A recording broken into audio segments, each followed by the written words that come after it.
Look who's talking. A vice president questioning where the 16 trillion debt of the Philippines went, while she faces questions of her own. In Melbourne, Australia, during a rally titled Free Duterte Now, Vice President Sara Duterte stood before a crowd and boldly asked, "Why are we already 16 trillion in debt and we still see nothing?" It's a question many Filipinos have probably asked in frustration. But coming from her, the irony is hard to ignore. Because while she points fingers at the current administration, she herself is under fire for questionable spending in the office of the vice president, for controversial confidential funds, and for her time as Secretary of Education, now possibly leading to impeachment proceedings. There are unanswered questions about the use of hundreds of millions of pesos in her office's budget, accusations of misuse, lack of transparency, and even talk of plunder. Yet here she is, questioning the national debt, a debt that rose more than any other time under her own father's presidency by a staggering 7 trillion pesos. Let's break it down. In 1986, when Ferdinand Marcos Sr. was removed from power, the Philippines had about 28 billion US dollars in foreign debt. This was accumulated over 20 years in power, compared to the 6-year terms of other presidents. His administration launched massive infrastructure programs such as the Philippine Heart Center, Philippine Lung Center, Kidney Institute, Cultural Center of the Philippines, Philippine International Convention Center, San Juanico Bridge, North and South Expressways, and various hydroelectric and geothermal power plants across the country. Corazon Aquino inherited this financial burden. Her strategy: limit new borrowing and focus on paying down the interest. Still, by 1992, our debt had grown to around 739 billion. Fidel Ramos came next.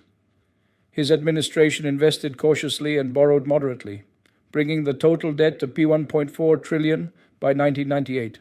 Joseph Estrada, though only in power for 2.5 years, still saw the debt climb to $2.17 trillion, worsened by the Asian financial crisis.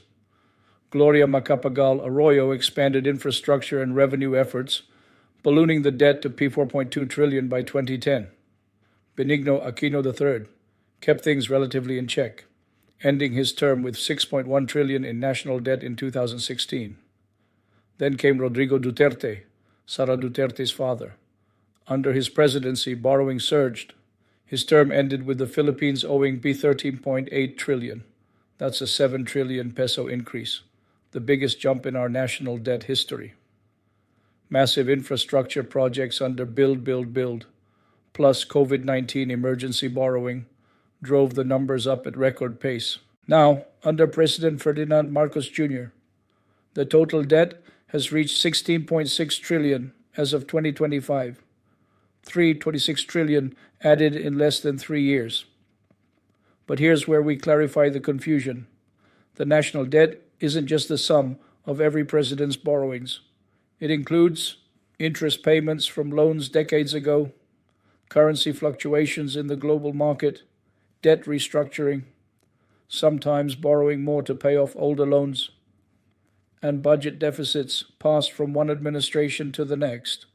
So even if a president only borrows P3 trillion, the total debt can rise more because of these built-in mechanisms.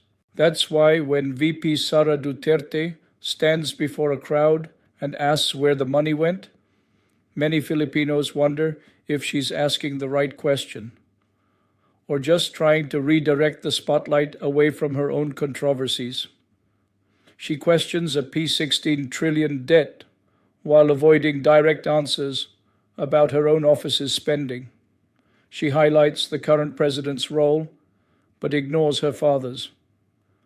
So the real question is this: should we allow public officials to demand transparency when they themselves resist it? If she wants to ask, where did the money go?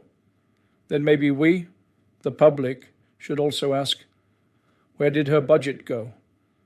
We deserve full transparency from all leaders, past and present. The P16.6 trillion debt is not just a number. It's something we, the Filipino people, will pay back for generations.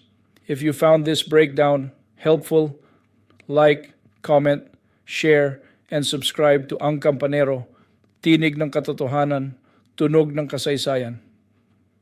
To our new subscribers, thank you. To those who've watched this video until the end, you keep this community strong. And as always, let the bell of truth keep ringing for truth, justice, and freedom.